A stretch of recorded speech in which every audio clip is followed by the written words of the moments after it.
Hello mga ka-agri! Gusto nyo ba ng technique na from ganito ay magiging ganito? So tuturuan ko po kayo ngayon na kung paano po ito ginawa. Pero bago po ang lahat, intro po muna tayo!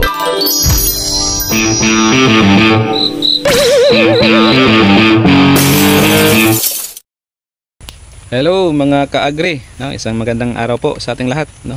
So sa araw po na ito, meron po akong ipakita sa inyo para at least mabigyan ko rin po kayo ng idea kung ano yung mga paraan para magpaparami po ng saging, no?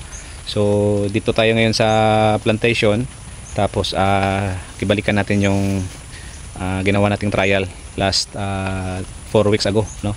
So ngayon binisita ko at least para ma-update po tayo kung ano na po ang nangyari, no?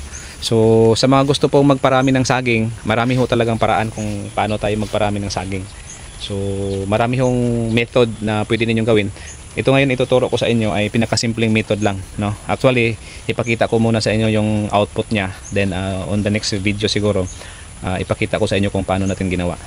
So ito po yun, no? Yan, kung makikita ninyo, no? Galing lang po ito sa isang saha ng saging, no? Yung isang follower ng saging katulad nito, guys. Ayan, isang ganito lang, no? Tapos na transform natin siya sa ganito karami. Ayan, so ito yung pinaka mother plant nya. Ayan, kung makita dito tayo sa kabila, guys. Ito, ayan, ito yung pinaka mother plant nya. Tapos yung ginawa natin, no, pinatay natin yung mother plant, tapos naglagay tayo ng growth hormone, tapos yung mga naglabas na mga follower niya ay gikat natin ulit, kinat natin para sisibol siya ng marami. So ito na po yun, guys. Tingnan nyo, napakarami, guys, no? So hindi mabilang ito, guys, oh. Yan, napakarami. Ito rin sa kabila, marami din. Yan. So kung bibilangin natin to, or least mga 50, no? Minimum 50 seedlings ang andito.